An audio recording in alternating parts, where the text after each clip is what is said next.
살을 애는 듯한 삭풍이 귀를 찢을 듯 울부짖는 험준한 산마루였다. 억센 눈보라가 시야를 하얗게 지워버린 그 절망의 끝자락에서 만석의 낡아빠진 집신이 빙판 위에서 허무하게 미끄러졌다.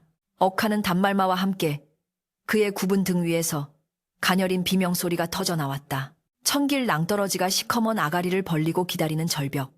끈 만석은 본능적으로 땅을 움켜쥐려 했으나 동상으로 검게 변한 손가락은 이미 감각을 잃은 지 오래였다. 그의 등에 엎여있던 여인 서연의 몸이 허공으로 쏠리는 순간 만석은 자신의 몸을 비틀어 그녀를 감싸 안으며 거친 바위 위로 처박혔다. 쿵 하는 둔탁한 소리가 눈보라를 뚫고 울려 퍼졌는데 그것은 사람의 뼈가 부러지는 소리가 아니라 마치 묵직한 쇠덩이가 바위에 부딪히는 듯한 기이하고도 불길한 금속성이었다.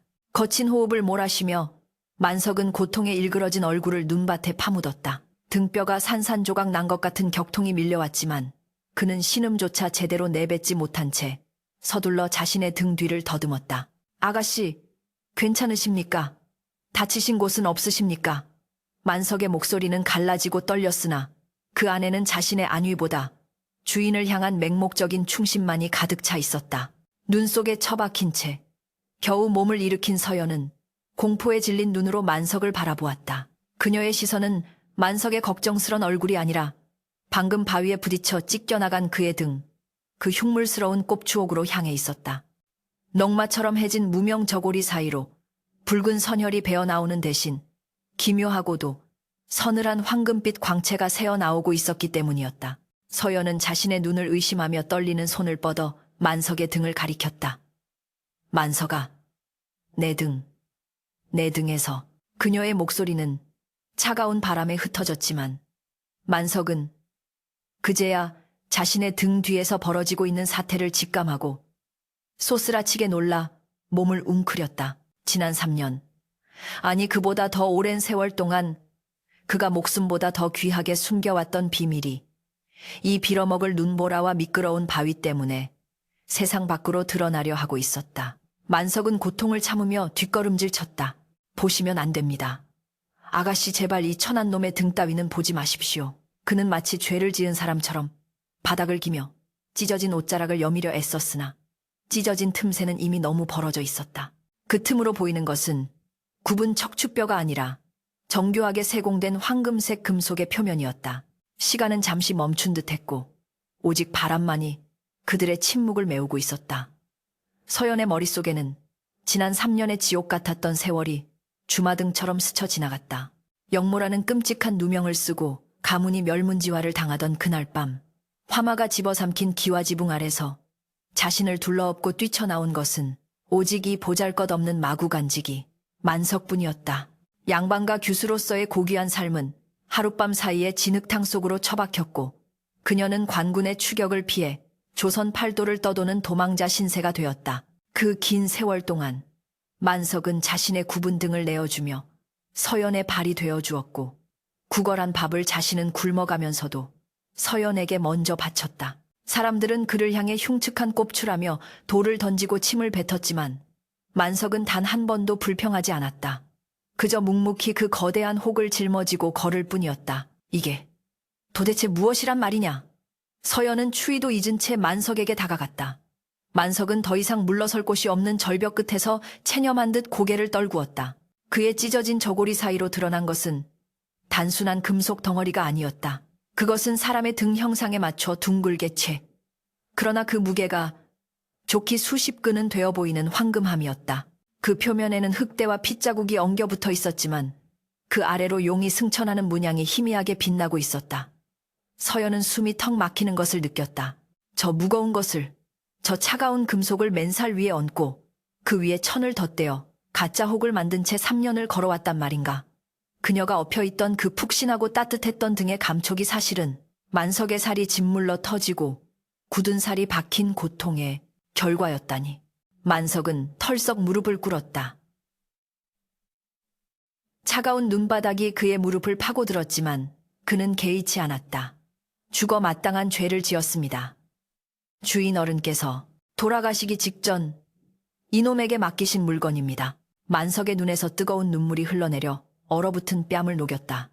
아가씨께서 이 짐을 알게 되시면 필시 위험에 처하실 것이라 하여 이 미천한 놈이 감히 아가씨를 속이고 몸에 지니고 다녔습니다.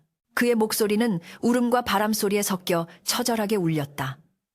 서연은 떨리는 손으로 만석의 등에 박힌 그 황금함을 조심스럽게 어루만졌다. 찢어진 살점과 금속이 맞닿은 곳에서 배어나온 피가 황금용의 눈을 붉게 물들이고 있었다. 그때였다. 산 아래쪽에서 횃불의 불빛과 함께 사나운 고함 소리가 들려왔다. 저기다 저기 놈들이 있다. 발자국이 끊기지 않았다. 추격자들이었다. 3년을 끈질기게 쫓아온 그들은 냄새를 맡은 사냥개처럼 지칠 줄 모르고 따라붙었다. 서연의 얼굴이 창백하게 질렸다. 이제 더 이상 도망칠 힘도 숨을 곳도 없었다. 만석은 짐승 같은 눈빛으로 변하며 비틀거리듯 일어섰다. 그의 등 뒤에 있는 황금함이 덜그럭거리는 소리를 냈다. 그것은 단순한 쇳소리가 아니라 마치 오랜 잠에서 깨어난 맹수의 으르렁거림처럼 들렸다. 만석은 서연을 자신의 등 뒤, 즉 그 황금함 뒤로 숨기며 낮은 목소리로 말했다. 아가씨, 제 뒤에 꼭 붙어 계십시오. 놈들이 이 선을 넘지 못하게 할 것입니다. 추격자들은 곧 산마루에 당도했다. 15명의 장정들이 거친 숨을 몰아쉬며 칼을 빼들고 포위망을 좁혀왔다. 그들의 우두머리로 보이는 자가 비릿한 웃음을 흘리며 만석을 노려보았다. 쥐새끼처럼 잘도 도망다니더니 이제야 막다른 골목이구나. 그 흉측한 등골을 보니 구역질이 나는군. 놈들은 만석이 그저 힘없는 병신인 줄로만 알고 있었다. 지난 3년 동안 만석이 보여준 모습은 굽실거리고 매를 맞는 비굴한 하인에 불과했으니까. 하지만 지금 만석의 눈빛은 달랐다. 절벽 끝에서 불어오는 바람이 그의 헝클어진 머리카락을 미친 듯이 휘날렸고 찢어진 옷 사이로 드러난 황금빛이 기이한 아우라를 뿜어내고 있었다. 한 발짝만 더 다가오면 이 눈밭이 너희들의 무덤이 될 것이다. 만석이 씹어뱉듯 말했다. 그 목소리는 평소에 어눌하고 쉰 목소리가 아니었다. 단전 깊은 곳에서 끌어올린 살기가 등등한 무인의 목소리였다. 우두머리는 잠시 멈칫했으나 이내 코웃음을 쳤다. 미친놈이 헛소리를 하는구나. 쳐라. 계집은 생포하고 놈의 목은 베어라. 놈들이 일제히 함성을 지르며 달려들었다. 서연은 비명을 지르며 눈을 질끈 감았다. 칼날이 허공을 가르는 섬뜩한 소리가 귓가를 스쳤다. 그러나 이어지는 것은 만석의 비명이 아니었다. 쾅 하는 굉음과 함께 앞서 달려들던 놈 하나가 허수아비처럼 날아가 절벽 아래로 떨어졌다. 만석이 등을 톨 돌려 그 육중한 황금함으로 놈의 가슴팍을 후려친 것이었다. 수십 근의 무게가 실린 회전력은 뼈를 으스러뜨리기에 충분했다. 만석은 구분 등을 펴지 못한 채 마치 짐승처럼 네 발로 뛰듯이 눈밭을 구르며 적들의 다리 사이를 파고들었다. 그의 움직임은 기괴할 정도로 빨랐고 등 뒤에 혹은 무서운 흉기가 되어 놈들의 급소를 가격했다. 챙채챙 칼날이 황금함에 부딪혀 불꽃을 튀기며 부러져 나갔다. 만석은 그 반동을 이용하여 몸을 회전시키며 또 다른 놈의 턱을 걷어찼다. 서연은 멍하니 그 광경을 지켜보았다. 지난 3년 동안 자신이 업혀 다녔던 그 등이 자신을 보호하던 그 따뜻한 온기가 사실은 세상에서 가장 단단하고 무서운 방패이자 무기였다니. 만석은 피투성이가 된 얼굴로 헐떡이며 서연을 돌아보았다. 아가씨, 보셨습니까? 이것이 주인 어른께서 남기신 가문의 힘입니다. 하지만 그의 얼굴은 창백하기 그지없었다. 3년 동안 짓눌린 척추와 격렬한 움직임으로 인해 찢어진 상처에서 피가 봇물 터지듯 쏟아져 나오고 있었다. 놈들은 아직 절반이나 남아있었고 만석의 호흡은 점점 거칠어지고 있었다. 과연 이 눈보라 속에서 그들은 살아남을 수 있을 것인가? 황금함 속에 들어있는 것이 도대체 무엇이기에 만석은 자신의 목숨과 척추를 바쳐가며 이것을 지켜온 것인가? 눈보라는 더욱 거세게 몰아치며 붉은 피와 황금빛을 동시에 덮어가고 있었다. 타닥타닥 젖은 장작이 타들어가며 내는 소리가 마치 3년 전 그날 밤 대들보가 무너져 내리던 비명처럼 귓가에 맴돌았다. 만석은 가까스로 추격자들을 따돌리고 발견한 좁은 동굴 안에서 거친 숨을 몰아쉬고 있었다. 그의 등 뒤 찢어진 살점 사이로 드러난 황금함은 모닥불 빛을 받아 기이하게 번들거렸지만 그 찬란함은 만석의 신음소리에 묻혀 서글픈 빛을 띠었다. 서연은 피 묻은 천으로 만석의 상처를 닦아내며 흐르는 눈물을 주체할 수 없었다. 그녀의 기억은 자연스레 지옥 같았던 3년 전의 그날 밤으로 곤두박질 쳤다. 한양의 명문가였던 서대감댁이 영모라는 억울한 누명을 쓰고 화마에 휩싸이던 그 밤, 하늘은 검은 연기로 뒤덮였고 땅은 붉은 피로 질퍽거렸다. 만석아, 이 짐은 내 목숨보다 무거운 것이다. 서연의 아버지가 피를 토하며 마지막으로 남긴 말이었다. 당시 만석은 마구간 구석에서 말똥이나 치우던 가장 천한 종이었다. 가문에 내노라 하는 호위무사들이 관군의 화살에 추풍 낙엽처럼 쓰러져 갈 때서 대감은 아무도 거들떠보지 않던 등조차 펴지 못하고 구석에 웅크리고 있던 만석을 불렀다. 그것은 생존을 위한 처절한 도박이었다. 화려한 갑옷을 입은 무사는 표적이 되기, 십상이나 비천한 꼽추 하인을 의심할 자는 없을 것이라 판단했기 때문이리라. 서대감은 가문의 비밀이 담긴 황금함을 만석의 등에 단단히 묶어주며 그 위에 솜과 천을 덧대어 흉측한 혹처럼 보이게 만들었다. 살아남아라. 짐승처럼 기어서라도 아가씨를 모시고 살아남아 훗날을 도모하라. 그것이 만석에게 내려진 저주이자 유일한 사명이었다. 그날 이후 만석과 서연의 삶은 나락으로 떨어졌다. 비단 금침에 누워 잠들던 귀한 아가씨는 거적대기를 뒤집어 쓰고 찬 이슬을 맞아야 했고 산해진 미만 맛보던 입에는 쉰 밥덩이가 들어갔다. 만석은 서연을 살리기 위해 자신의 자존심 따위는 진창에 내던졌다. 장터의 왈패들에게 두들겨 맞으며 한 푼만 줍쇼 병신 육갑하네라는 조롱을 들을 때도 그는 바보처럼 헤헤거리며 굽신거렸다. 사람들이 던져주는 먹다 남은 생선 대가리나 곰팡이 핀 떡을 주워 모아 흙을 털어내고 가장 깨끗한 부분을 골라 서연에게 바쳤다.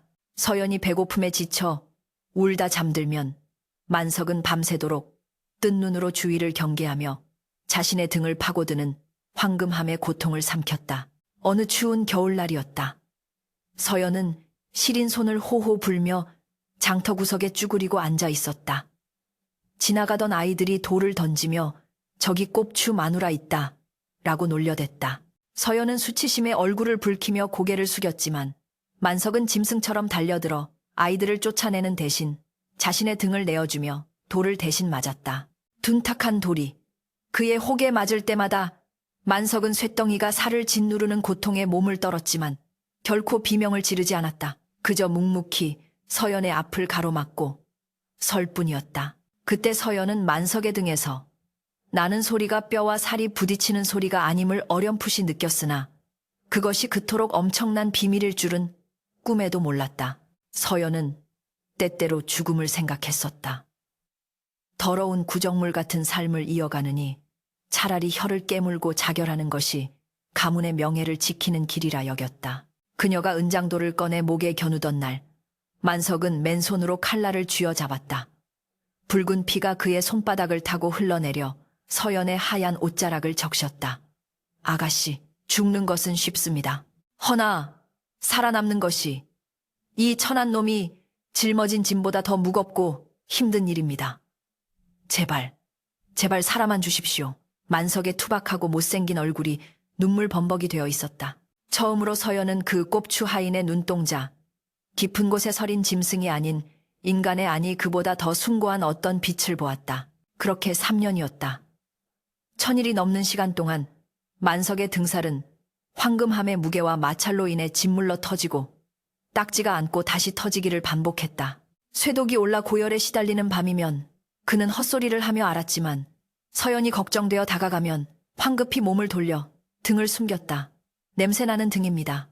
오지 마십시오. 그는 자신의 몸이 썩어가는 냄새가 아가씨의 비위를 상하게 할까봐 두려워했다. 하지만 사실은 그 등 속에 숨겨진 비밀이 드러나 아가씨가 위험해질까봐 뼈를 깎는 고통 속에서도 홀로 신음했던 것이다. 겉으로는 흉측한 꼽추였으나 그 속에는 가문에 대한 충심과 서연을 향한 연모가 황금보다 더 찬란하게 빛나고 있었다. 동굴 밖은 여전히 눈보라가 휘몰아치고 있었다. 회상에서 깨어난 서연은 만석의 등 쪽을 다시 바라보았다. 찢겨진 살틈으로 보이는 황금의 차가운 광택이 모닥불빛에 일렁였다. 이제야 알 것 같았다. 왜 그토록 만석이 등을 보여주기를 거부했는지, 왜 그토록 무거운 걸음을 옮기면서도 단 한 번도 업어달라는 말을 하지 않았는지. 그는 단순히 서연을 업은 것이 아니었다. 그는 멸문된 가문의 역사와 억울하게 죽은 주인 어른의 원한, 그리고 서연의 미래를 그 구분 등에 짊어지고 있었던 것이다. 그 무게는 천하장사라 해도 감당하기 힘든 것이었으나 이 보잘것없는 사내는 묵묵히 3년을 견뎌왔다. 만석아. 서연이 나직하게 그를 불렀다. 만석은 고열로 인해 몽롱한 정신 속에서도 화들짝 놀라며 몸을 일으키려 했다. 예, 아가씨.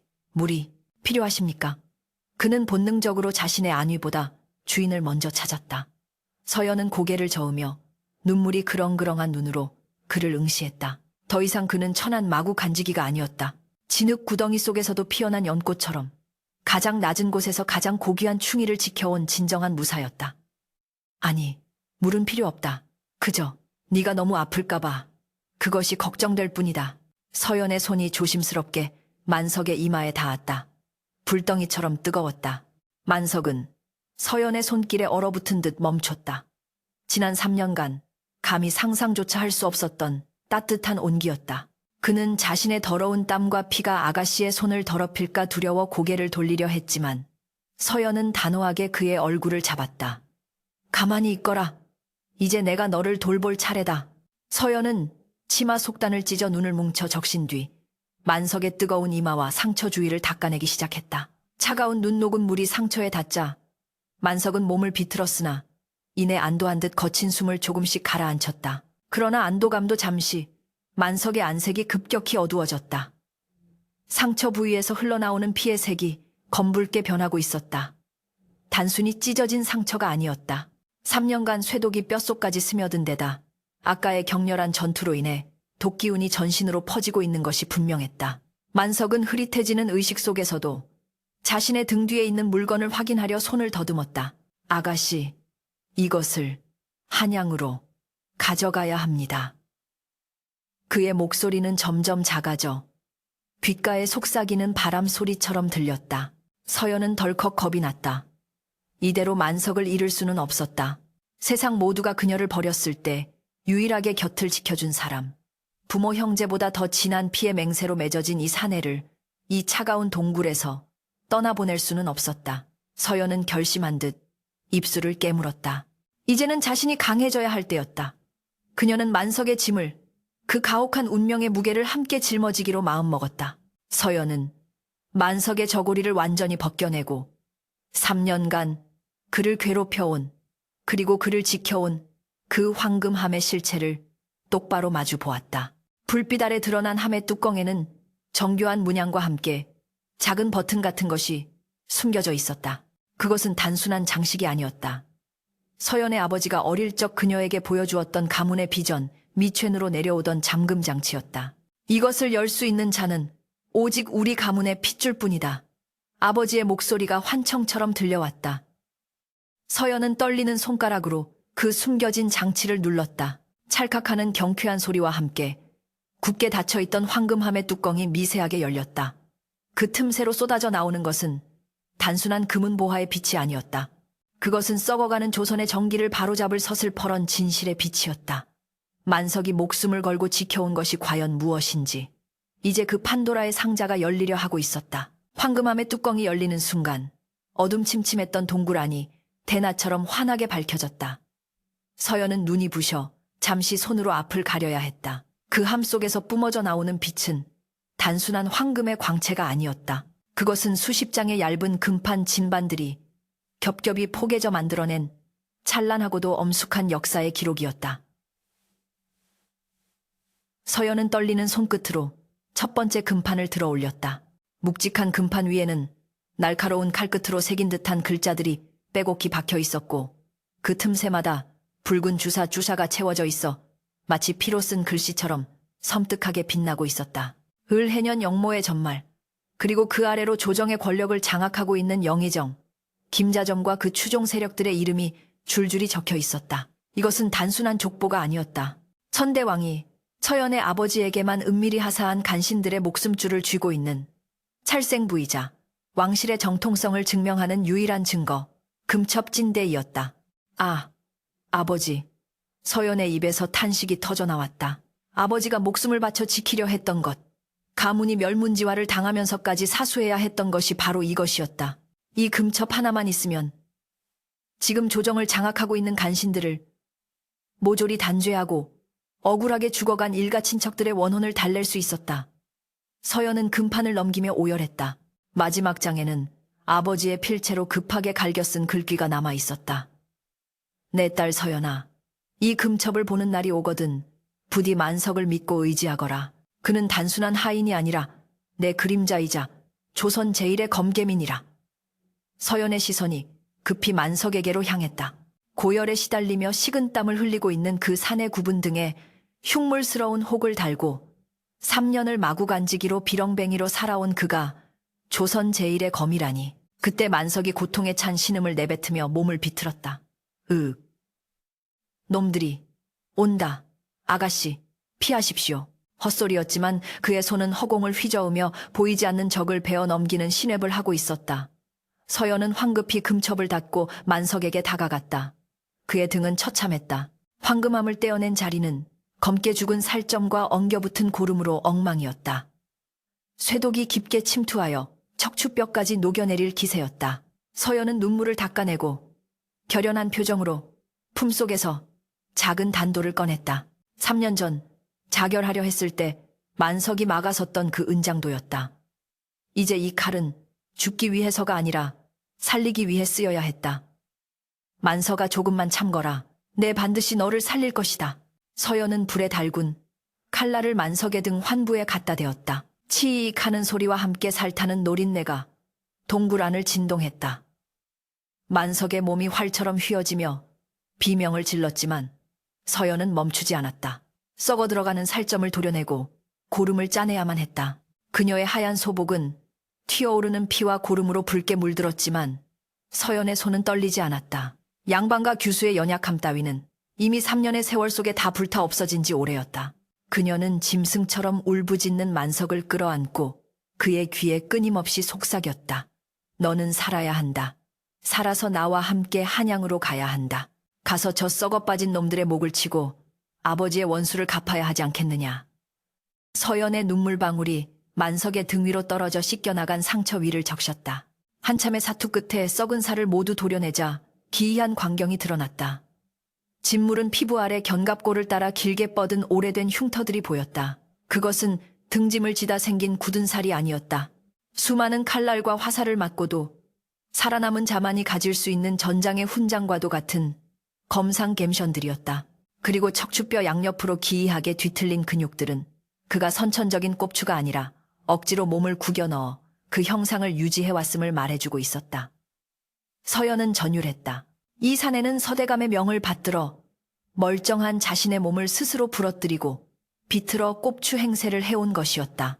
완벽한 하인으로 위장하여 아무도 의심하지 못하게 그 황금함을 자신의 몸의 일부처럼 만들기 위해 뼈를 깎는 고통을 3년 내내 감내해온 것이다. 새벽녘이 되자 만석의 거친 숨소리가 조금씩 잦아들었다. 서연은 탈진하여 그의 곁에 쓰러지듯 앉아 있었다. 동굴 밖에 눈보라는 멈췄고 차가운 아침 햇살이 동굴 입구로 스며들고 있었다. 만석이 힘겹게 눈을 떴다. 그의 시야에 피투성이가 된 채 자신을 내려다보는 서연의 모습이 들어왔다. 그리고 자신의 등 뒤에 놓인 그토록 감추려 했던 황금함, 금첩이 활짝 열려있는 것을 보았다. 만석은 쉰 목소리로 입을 열었다. 아가씨, 보셨습니까? 이 천한 놈의 진짜 모습을. 그는 수치스러움에 고개를 돌리려 했으나 척추의 고통이 그를 붙잡았다. 천하다 하지 마라. 서연의 목소리는 단호하고 엄중했다. 그녀는 만석의 손을 두 손으로 감싸 쥐었다. 그 손은 거칠고 투박했지만 세상 그 어떤 귀공자의 손보다 따뜻하고 듬직했다. 너는 내 아버지가 남긴 유일한 유산이자 조선을 구할 영웅이다. 네가 구분 등으로 짊어진 것은 짐이 아니라 이 나라의 운명이었다. 나는 그것도 모르고 너를 하대하고 부려먹었으니 내 죄가 하늘에 닿는구나. 서연의 눈에서 뜨거운 참회의 눈물이 흘러내렸다. 만석은 당황하여 어쩔 줄 몰라 했다. 당치 않습니다. 소인은 그저 주인을 지키는 개일 뿐입니다. 명령만 내리십시오. 이 목숨이 다하는 날까지 아가씨를 지키겠습니다. 서연은 고개를 저으며 자리에서 일어났다. 아침 햇살을 등지고 선 그녀의 모습에서는 더 이상 쫓기는 도망자의 나약함이 느껴지지 않았다. 그녀는 열린 금첩을 다시 굳게 닫고 자신의 치마폭을 찢어 단단히 묶었다. 그리고 만석을 향해 손을 내밀었다. 일어나거라 만석아. 이제 더 이상 도망치지 않겠다. 우리가 갈 곳은 숨을 곳이 아니라 저들이 있는 한양 한복판이다. 서연의 눈빛이 서슬퍼렇게 빛났다. 네, 구분등을 펴주러 가자. 그리고 내 아버지의 억울함을, 내가 흘린 그 피의 대가를 1000배만 배로 갚아주러 가자. 만석은 서연의 손을 잡고 비틀거리며 일어섰다. 3년 만에 처음으로 그의 등에서 황금함의 무게가 사라졌다. 비록 척추는 굳어 펴지지 않았고 상처는 쓰라렸지만 그의 가슴 속에서는 뜨거운 불길이 치솟아 오르고 있었다. 노비 만석은 죽었다. 이제 남은 것은 서씨 가문의 마지막 호위무사, 흑운 해운 만석뿐이었다. 그는 서연의 앞에 한쪽 무릎을 꿇고 무인이 주군에게 바치는 예를 갖추어 고개를 숙였다. 명을 받들겠습니다. 가시밭길이든 불지옥이든 소인이 길을 열겠습니다. 두 사람은 동굴 밖으로 나섰다. 눈 덮인 산하가 눈부시게 펼쳐져 있었다. 저 멀리 산 아래로는 추격대들이 포기하지 않고 수색을 계속하고 있는 모습이 개미떼처럼 보였다. 하지만 이제 상황은 달라졌다. 쫓기는 것은 서연과 만석이 아니었다. 죽음의 공포에 떨어야 할 자들은 금첩의 비밀이 세상에 드러나는 순간 파멸을 맞이할 저 아래의 간신배들이었다. 만석은 찢어진 옷자락을 질끈 동여매고 3년간 숨겨왔던 살기를 전신에서 뿜어냈다. 서연은 품속에 금첩을 단단히 안고 만석의 뒤를 따르지 않고 그의 옆에 나란히 섰다. 가자. 폭풍 속으로 차가운 바람이 두 사람의 옷자락을 거세게 휘날렸다. 만석은 품에서 녹이 슬어 빠진, 그러나 날마는 시퍼렇게 살아있는 쇠지팡이를 꺼내 들었다. 그것은 3년간 그의 지팡이 노릇을 했지만 사실은 칼집 속에 숨겨진 흑철검 헤이텟겜이었다. 챙하는 소리와 함께 칼집이 벗겨지자 검은 칼날이 햇빛을 받아 섬뜩한 빛을 냈다. 3년의 침묵을 깨고 용이 깨어났다. 이제 피의 복수가 시작되려 하고 있었다. 한양의 밤하늘을 붉게 물들이는 것은 달빛이 아니라 영해정 김자점의 사가 스자에서 터져나오는 수천 개의 홍등 불빛이었다. 온 나라 백성들이 기근에 허덕이며 나무 껍질을 벗겨 먹는 동안 권력의 정점에 선 간신배들은 기름진 고기 굽는 냄새와 향락의 웃음소리로 도성의 밤을 능욕하고 있었다. 화려한 단청 아래 춤추는 기생들의 옷자락이 나비처럼 흩날리고 옥피리 소리가 끊어질 듯 이어지는 연회장 상석에는 김자점이 거만하게 앉아 술잔을 기울이고 있었다. 그래, 그 쥐새끼 같은 것들을 아직도 찾지 못했단 말이냐. 그는 비릿한 미소를 지으며 신복에게 물었다. 3년 전 멸문시킨 서대감의 여식과 그 종놈이 국경 근처에서 얼어 죽었을 것이라는 보고를 받으며 그는 자신의 권력이 이제 영원불멸할 것이라 확신하고 있었다. 그러나 그 오만한 확신이 산산조각 나는 데는 그리 오랜 시간이 걸리지 않았다. 쿵 하는 굉음과 함께 육중한 대문이 안쪽으로 터져 들어오며 연회장의 흥겨운 음악 소리가 일순간에 비명으로 바뀌었기 때문이었다. 자욱한 먼지 구름을 뚫고 연회장 마당으로 들어선 것은 지옥 밑바닥에서 기어 올라온 듯한 두 그림자였다. 피와 흙으로 범벅이 된 하얀 소복을 입은 여인 서연, 그리고 그 곁에는 마치 악귀처럼 등을 구부린 채 검은 쇠지팡이를 질질 끌고 오는 사내 만석이 서 있었다. 연회장의 수많은 횃불이 그들의 기괴한 몰골을 비췄다. 만석의 눈은 첩하게 들어가 있었으나 그 안에서 타오르는 안광은 맹수보다 형형했고 찢어진 옷 사이로 보이는 가슴팍은 거친 숨을 몰아쉴 때마다 터질 듯이 요동쳤다. 좌중이 공포에 질려 숨을 죽인 가운데 서연이 한 발짝 앞으로 나섰다. 그녀의 손에는 피 묻은 황금함, 금첩이 들려 있었다. 김자점, 내 놈의 목을 치고 내 아버지의 핏값을 받으러 왔다. 서연의 목소리는 가늘었으나 서슬퍼런 칼날처럼 연회장의 공기를 갈랐다. 김자점은 잠시 멍하니 그들을 바라보다 이내 광기 어린 웃음을 터뜨렸다. 하하하, 죽은 줄 알았던 계집이 제 발로 무덤을 찾아왔구나. 저 흉측한 꼽추놈을 데리고 반역이라도 꾸미려는 게냐. 그의 손짓 하나에 연회장 주변에 숨어있던 사병들이 일제히 칼을 뽑아들고 포위망을 좁혀왔다. 수십 명의 칼날이 번뜩이는 살풍경 속에서도 만석은 미동조차 하지 않았다. 단지 그의 손에 들린 녹슨 쇠지팡이의 겉면이 스르륵 벗겨지며 시커먼 흑철검이 그 본 모습을 드러냈을 뿐이었다. 만석이 낮게 으르렁거렸다. 아가씨 금첩을 저들의 면상에 던지십시오. 그리고 눈을 감으십시오. 지금부터 펼쳐질 광경은 아가씨가 보시기에 좋지 않습니다. 그것은 유언과도 같은 비장한 다짐이었다. 쳐라. 놈들을 다진 고기로 만들어라. 김자점의 고함과 함께 사병들이 함성을 지르며 달려들었다. 서연은 눈을 감는 대신 품에 안고 있던 금첩을 연회장 한복판 김자점의 술상 위로 힘껏 집어 던졌다. 화창 술병이 깨지고 안주가 나뒹구는 사이 황금함이 열리며 그 안에 담긴 영모의 증거들이 쏟아져 나왔다. 그리고 그 순간 만석의 몸이 사라졌다. 아니 사라진 것처럼 보일 정도로 빨랐다. 휘익하는 바람 소리와 함께 선두에 섰던 사병 3명의 목이 허공으로 솟구쳤다. 피분수가 솟구치기도 전에 만석은 이미 바닥을 구르며 다음 적의 발목을 베고 있었다. 구분등 때문에 직립하여 싸울 수 없는 신체적 결함은 오히려 예측 불가능한 기괴한 검술이 되어 적들을 공포로 몰아넣었다. 만석의 검무게 무는 처절하고도 압도적이었다. 그는 땅바닥을 짐승처럼 기어다니며 적의 하체를 공략하다가도 구분등을 용수철처럼 튕겨 솟구쳐 오르며 적의 정수리를 내리찍었다. 3년 동안 짓눌려 있던 척추의 고통은 분노의 힘으로 승화되었고 마구간에서 똥물을 뒤집었으며 참아왔던 울분은 검끝에 실려 폭발했다. 크아악이 놈 사람이 아니다. 요물이다. 사병들은 공포에 질려 뒷걸음질 쳤다. 만석의 몸은 이미 성한 곳이 없었다.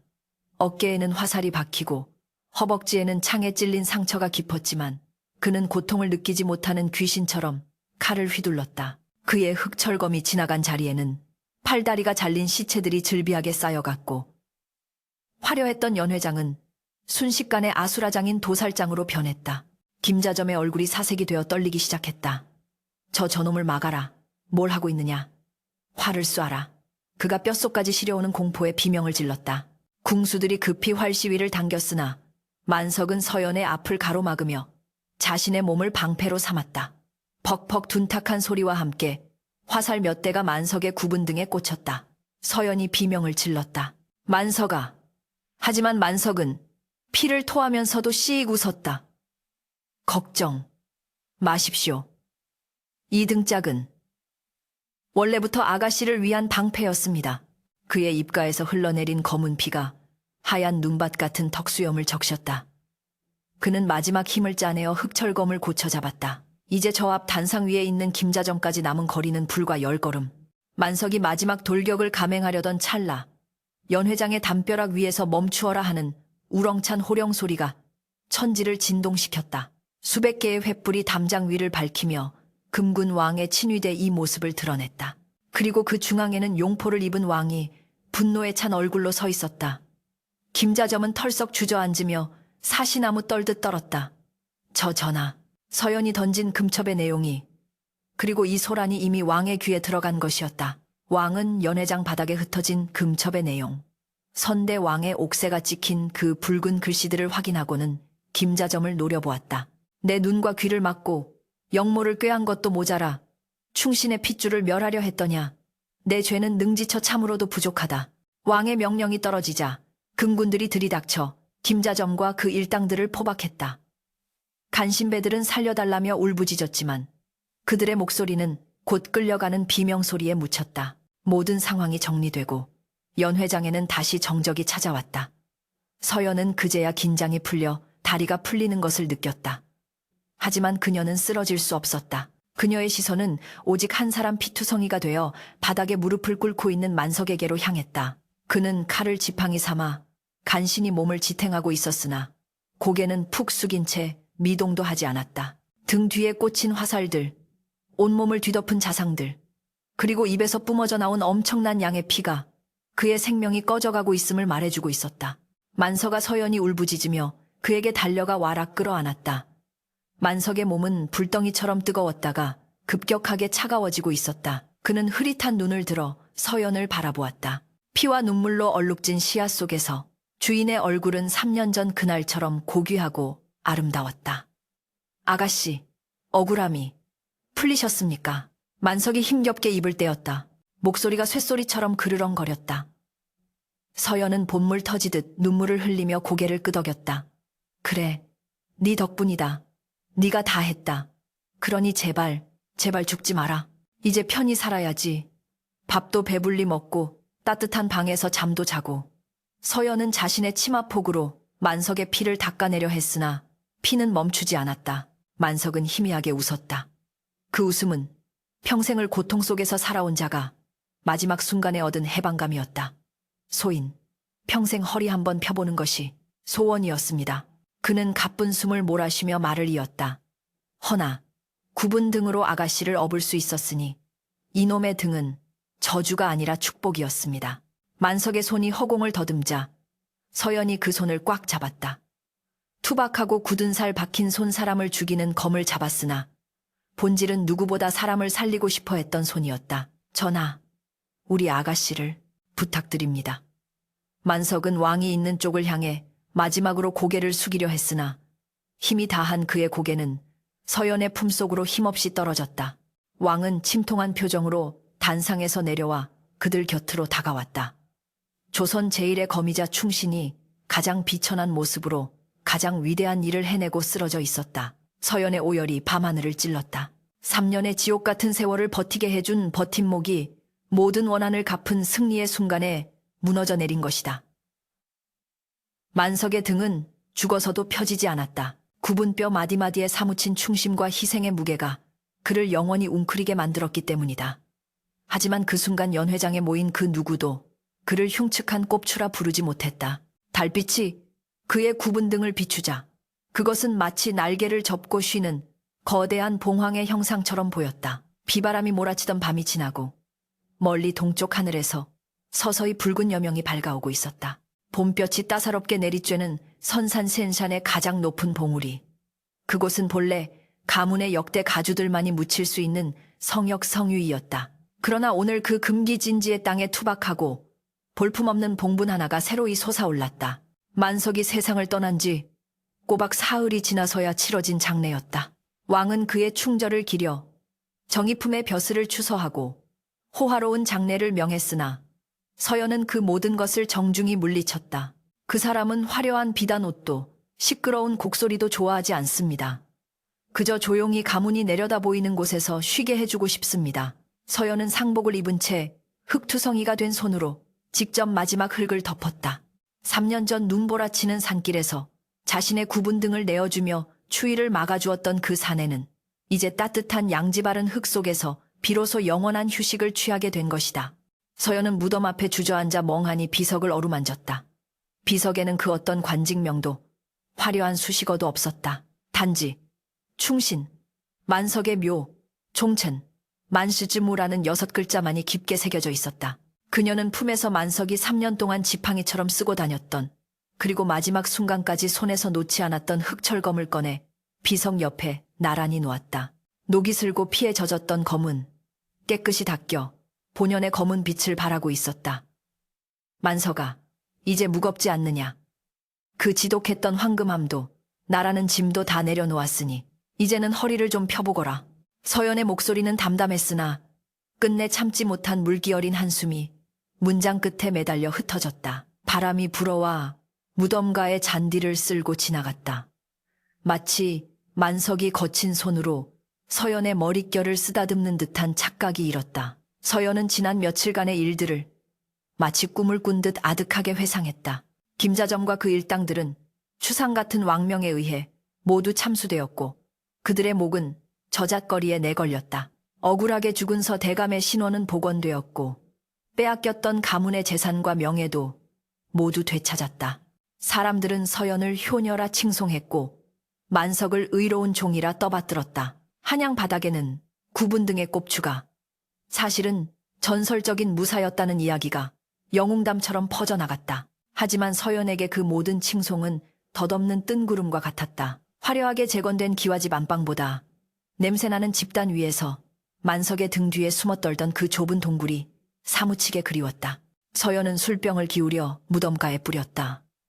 향긋한 청주 냄새가 흙내음과 섞여 코끝을 맴돌았다. 네가 그랬지. 평생 허리 한번 펴보는 게 소원이라고. 하지만 만석아, 너는 알고 있느냐.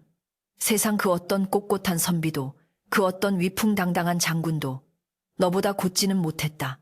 서연의 눈앞에 만석의 생전 모습이 아른거렸다. 사람들의 멸시와 조롱을 받으며 바닥을 기면서도 그의 영혼만은 단 한 번도 비굴하게 굽혀진 적이 없었다. 그의 굽은 척추는 패배의 흔적이 아니라 썩어 빠진 세상의 무게를 홀로 짊어지고 버텨낸 거인주련의 증거였다. 아가씨, 저기 꽃이 피었습니다. 함께 올라온 어린 몸종 아이가 무덤과 한 구석을 가리켰다. 서연의 시선이 그곳에 머물렀다. 척박한 바위 틈, 만석이 묻힌 흙과 맞닿은 곳에서 이름 모를 들꽃 한 송이가 고개를 내밀고 있었다.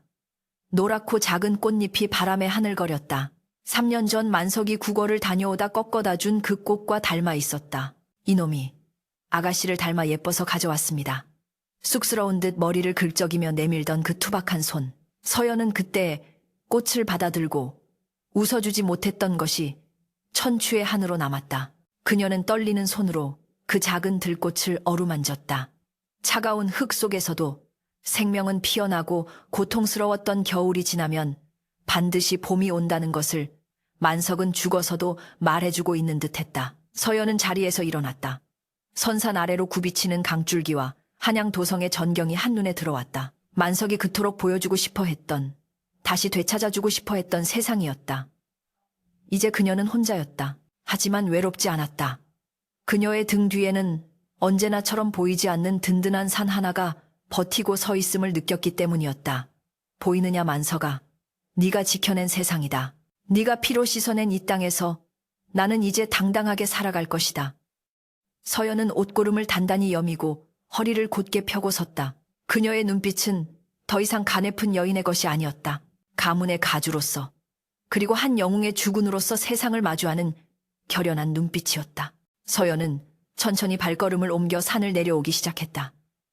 그녀가 걷는 길마다 따스한 훈풍이 뒤따랐다. 그것은 마치 만석이 뒤에서 조용히 그녀를 호위하며 따라오는 발자국 소리 같기도 했고, 아가씨 넘어지시면 안 됩니다라고 잔소리하는 그의 쉰 목소리 같기도 했다. 3년의 고행, 그 길고 긴 터널을 지나 서연은 비로소 빗속으로 걸어 들어갔다. 그녀의 삶은 이제 다시 시작이었다. 굽은 등으로 가장 무거운 짐을 짊어졌던 산에, 가장 낮은 곳에서 가장 높은 애 일을 실천했던 만석의 이야기를 가슴에 품고서, 역사는 승리자의 기록이라지만 서연의 가문에는 영원히 전해질 진실된 전설이 하나 새겨졌다. 황금으로 만든 족보보다 더 빛나고 값진 것은 펴지 못한 등 안에 숨겨져 있던 한 사내의 일편단심, 이편단신이었다는 것을